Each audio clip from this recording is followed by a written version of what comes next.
9 से 10 सीट मिलनी चाहिए। देखिए, मैं इसमें एक चीज जोड़ देना चाहता हूँ कि तेजस्वी का मैं आपको कैंपेन अगर आप प्रत्युष कुछ बड़ी खबर देना चाहते हैं, जल्दी से बताइए। देखिए, इस वक्त दिल्ली का एग्जिट पोल भी सामने आ चुका है। दिल्ली का एग्जिट पोल क्या कह रहा है? पॉलस्टैट का एग्जिट पोल आपके सामने रख रहे हैं। दिल्ली की 7 सीटों पर क्या है? दिल्ली में बीजेपी कर सकती है क्लीन स्वीप, यानी कि पिछली बार वाला प्रदर्शन बीजेपी यहां पर दोबारा दोहरा सकती है।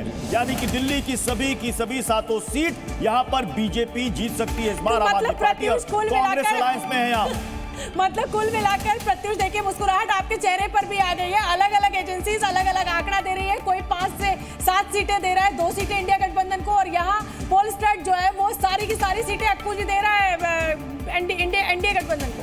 नहीं, ये यहाँ पे माना जा रहा था कि एक सीट पर जरूर कुछ हो सकता है, लेकिन मुझे वो भी नहीं लग रहा है। लेकिन जो अभी बिहार का जिक्र हो रहा था, तो बिहार में अगर आप याद कीजिए 2015 में प्रधानमंत्री की रैली में बहुत भीड़ हुआ करती थी, बहुत ज़्यादा था विधानसभा चुनाव में, और फिर उसके बाद नतीजा क्या निकला। तो हर चीज़ भीड़ से नहीं आंकी जा सकती है।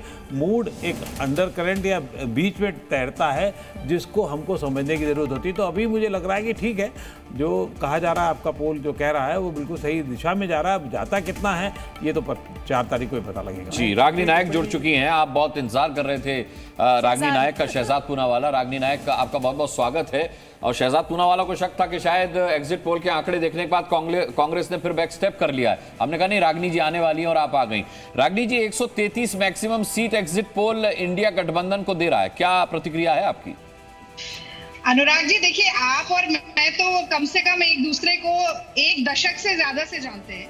और आप ये भी जानते होंगे कि भाई, ना तो मैं हार के डर से भागने वाली प्रवक्ताओं में से हूँ, और ना कांग्रेस पार्टी हार के डर से या भागने वाली या जीत के अहंकार में डूबने वाली पार्टी है। तो मुझे लगता है कि ऐसी टिप्पणियों से बचना चाहिए, और जरा जीत का लड्डू और हार का ठीकरा दोनों शहजाद जरा संभाल के रखें। इनका आदान प्रदान 4 तारीख को होने वाला है। अब देखिए, मैं उसी पर मैं इसीलिए आपको बोल रही हूँ, आपकी और शहजाद की नोकझोंक जो है वो तो चलती रहेगी। मेटराइज का जो आंकड़ा है वो 353 से 368 आ चुका है। दिल्ली की सीटें कोई 7 की 7 एनडीए को दे रहा है, और जो कम भी दे रहा है वो भी 5 से 7 सीट का आंकड़ा बता रहा है। सहमत है? देखिए, इंडिया गठबंधन की एक बहुत ही महत्वपूर्ण बैठक किया, जिसने जनता के पोल को सार्वजनिक किया। तो जो जनता का पोल है वो तो 295 सीटें दे रहा है इंडिया गठबंधन।